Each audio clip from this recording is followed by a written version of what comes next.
Hello, Maitrikaya here with my thought for today. I hope you're all well.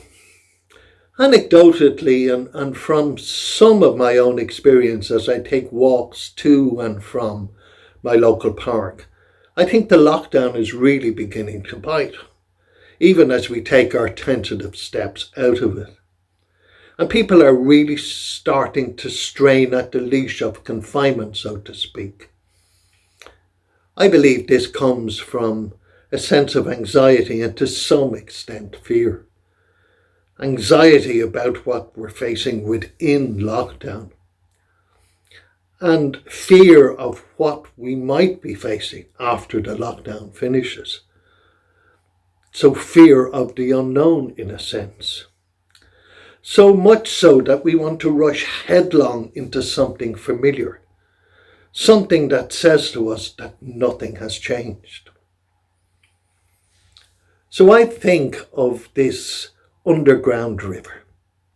So a river of fear and anxiety running through us all at a very deep level. So it's not something that suddenly appeared because of a pandemic. It's always been there to a greater or lesser extent. What it's different now is that maybe it's just a bit more apparent to us. So like all underground rivers, they tend to erupt at some time into the landscape, a spring coming to the surface in some field or between some rocks. And some of these springs can come to the surface with a bit of force behind them.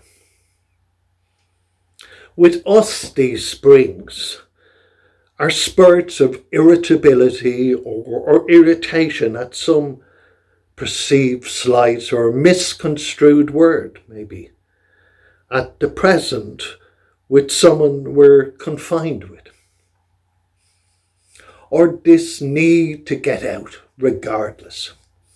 We miss our friends, our family, and we'll justify it in any way.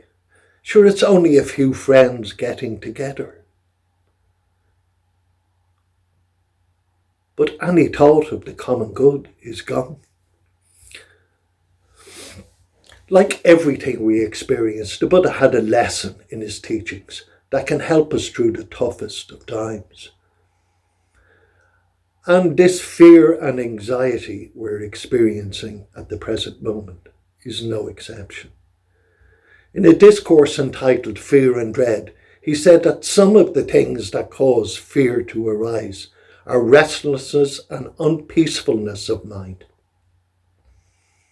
Of course, overcoming these is not easy.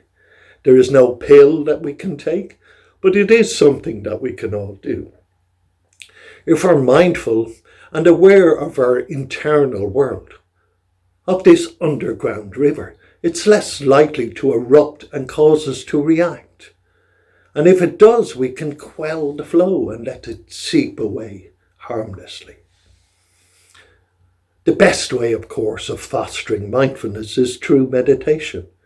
Regular, simple awareness of body and emotions as they play out in and out of meditation makes us more aware of the undercurrents and less likely to react to that fear and anxiety that's almost inevitable in these difficult times.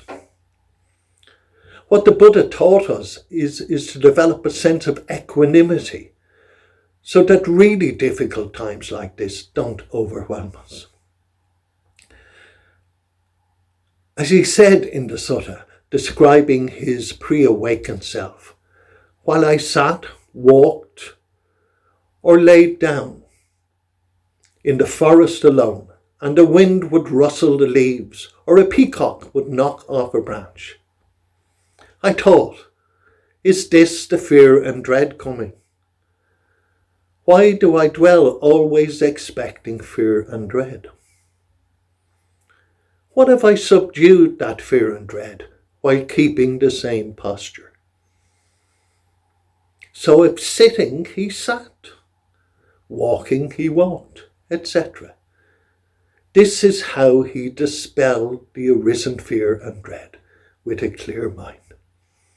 Not by reacting, not by running away, but by maintaining a calm mind and posture, not allowing himself to be overwhelmed.